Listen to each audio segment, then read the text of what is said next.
언제나 좋은 부동산을 대령하는 남자 이재원 대표입니다. 오늘은 서울시가 여기 4곳을 모아타운 대상지로 선정하였고, 이 모아타운 대상지 선정지역을 알면 돈이 보인다는 주제로 여러분과 함께 하겠습니다. 자, 그렇다면 여러분, 여기라고 제가 지칭했는데 그곳은 어디일까요? 그곳을 함께 찾아가 보도록 하겠습니다.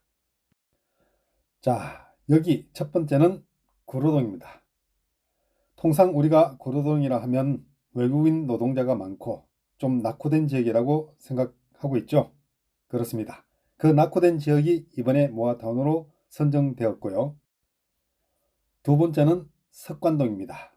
석관동 역시 그리 발달한 지역이 아니죠.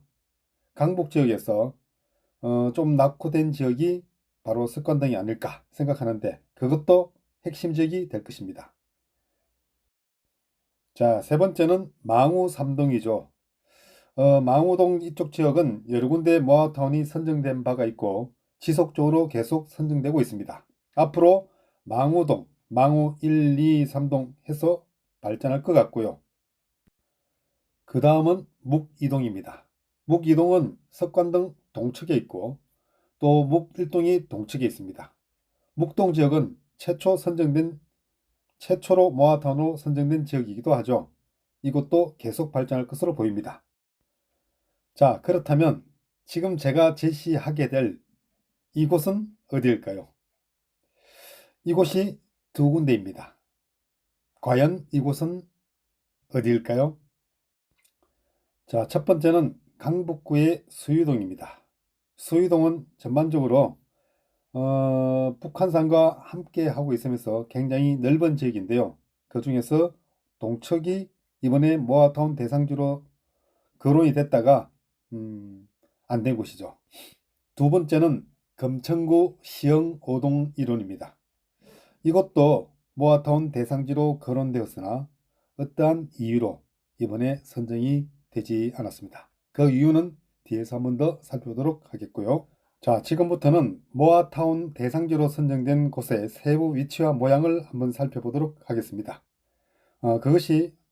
그것을 알아야 돈이 되겠죠. 따라서 그것을 알아볼 필요가 있는데 첫 번째는 이곳이 어디겠습니까? 바로 구로동입니다. 구로동 세부 위치는 이렇게 생겼고요. 2종과 3종 1번 주거지역으로 되어 있습니다. 두 번째는 어디겠습니까? 두 번째는 석관동입니다. 석관동은 노후도가 78% 정도로 기존의 주택 재건축 정비 예정구역이 해지된 이력이 있는 곳이죠. 주변 인근 지역에 비해서 그동안 개발이 되지 않아 설름화된 지역이라고 할 수 있습니다. 세 번째는 망우 3동입니다.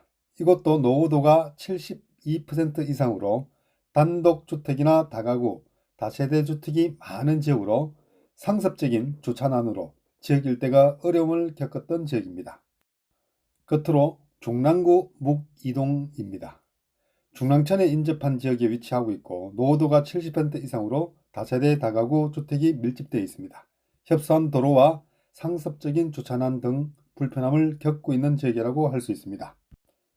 자, 이와 같이 이런 지역을 세부 구조로 알고 있어야 다음에 여러분이 투자할 때 큰 도움을 받을 수 있기 때문입니다.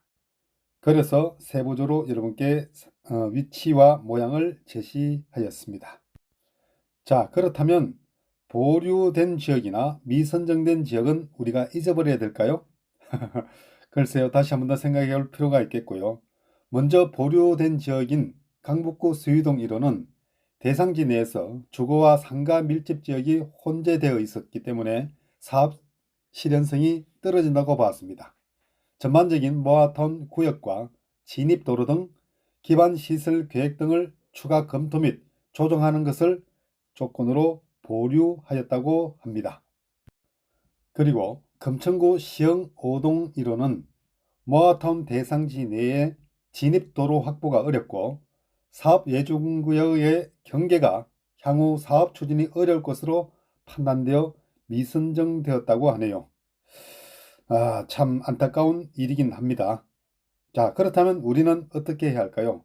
이것을 잊어버려야 할까요?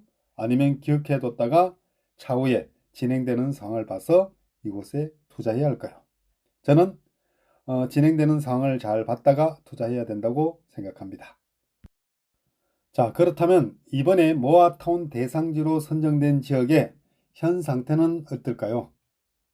뭐 뻔한 일입니다. 이 네 곳은 노후한 다세대 다가구 주택의 밀집지역입니다.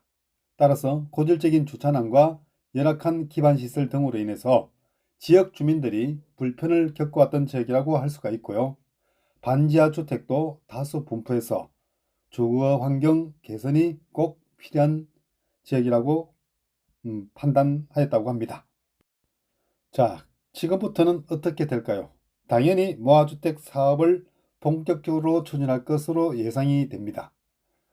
대상지의 자치구별로 모아타운 관리계획을 수립해야 되겠고, 주민공단과 위원회 심의를 거쳐서 모아타운으로 법률적 효력을 갖는 소규모 주택 정비 관리 구역으로 승인, 고시하게 되면 사업이 본격적으로 진행하게 되죠. 또한 서울시는 자치구 공모를 통한 모아타운 관리계획 수립을 위해서 수립 비용을 자치구에 교부할 예정이고요. 관리계획이 수립이 되면 내년 하반기 무렵부터 순차적으로 모아타운 지정이 이루어질 것으로 예상하고 있습니다. 가장 중요한 것 남아있죠. 우리가 모아타운 지역에 투자할 때 주의해야 될 사항이 있습니다. 가장 중요한 것은 권리 산정 기준이죠. 이번에 권리 산정 기준은 11월 30일로 선정이 되었습니다. 따라서 지분 쪼개기 등 투기 수요 차단을 위해서 이 권리 산정 기준을 선정했기 때문에 이 이후에 권리 산정 기준 이후에 지어지는 건축물의 소유자나 일부 지분을 쪼개기 하는 등 그런 지분을 넘겨받는 소유자는 분양권을 받을 수 없습니다. 분양권은 조합원의 가장 중요한 권리 중 하나이죠. 투자자들이 부동산 매입을 하는 근본적인 이유가 되는 것입니다. 따라서 분양권을 받을 수 없는 그런 주택은 절대 투자하면 안 되겠죠. 여기까지 여러분과 함께 알아보았습니다.